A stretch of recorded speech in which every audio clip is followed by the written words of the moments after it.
There are a few ways to speak to the dead. One of them involves resurrecting old rituals, long buried in memory in snippets of Yiddish literature, and bringing them back to life in a Queen's cemetery. That's what the crowd is here to do on September 7th, 2025, to entreat their dead and pump a heartbeat into an Ashkenazi Jewish ritual, practiced by Eastern European women from roughly the 12th through the 20th century until it was all but forgotten. Welcome to a grave measuring ceremony.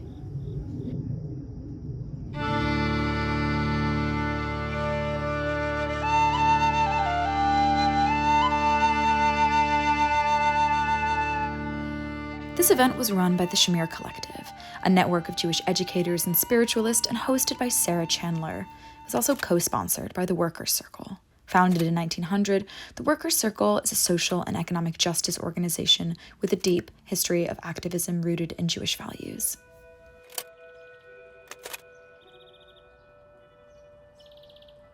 Led by Chandler, as well as multi-instrumentalist Eleanor Whale and spontaneous prayer scholar Noam Lerman, a group entered the portal and began their preparations.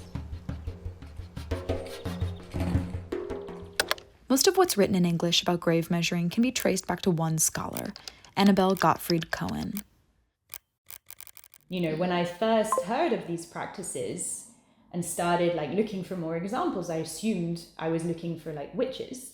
I was looking for women who were on the margins of society, but not at all. They were usually the most religious, most, orthodox, respected women. They were part of the religious elite even. So what does grave measuring look like? Around the 12th century, Eastern European Jewish communities developed the practice of grave measuring as a religious and cultural response to crisis.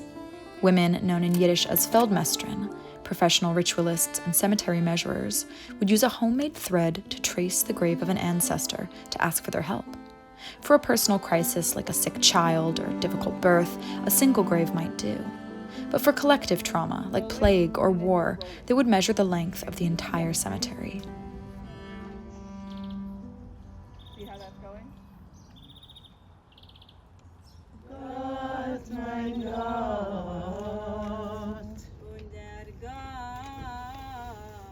Songs, poems, and spontaneous prayers with a personal connection to God, known as Techena, would be said over the measuring.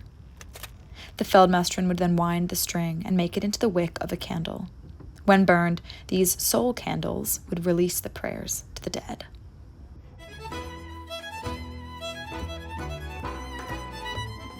The event attracted not just witches and the devoutly religious, but families, anarchist rabbis, devoted and amateur Yiddishists, and anyone looking to commune with a long-lost ritual.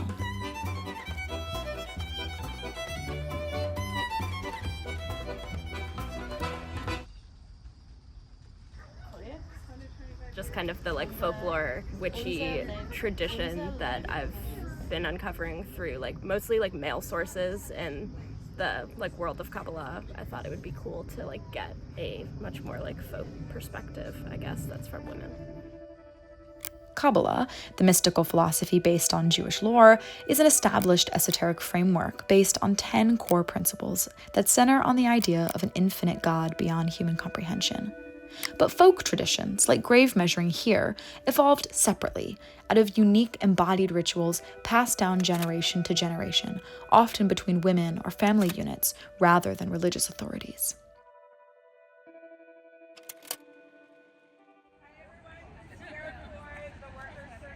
This event didn't take place in isolation. An engaged community of practitioners has stayed in touch online across multiple grave measuring events, connected by an interest in preserving these traditions. At the September ritual, people went off to find ancestors, poets they venerated, or individual graves to conjure. But the participants also measured the whole plot of the cemetery, the traditional incantation for a consuming crisis, suffering on a monumental scale.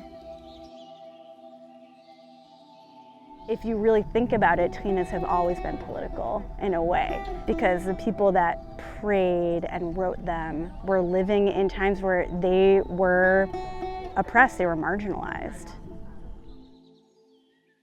Just 9 days after the event, the UN Commission of Inquiry released a statement officially declaring Israel's actions in Gaza a genocide.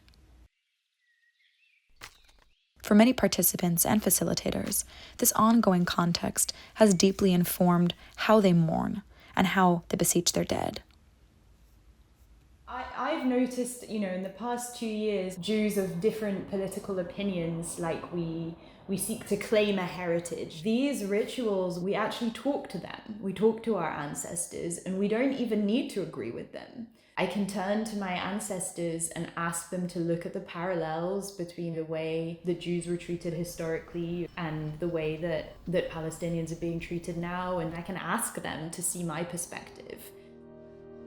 For those who came to mourn mass death, they wound their long string at the end of the night. For those who came to commune with an ancestor, they walked back the length of their graves. In the end, everyone rolled their twine in beeswax, transformed them into candles, took them home to light, and hoped their prayers rose with the smoke.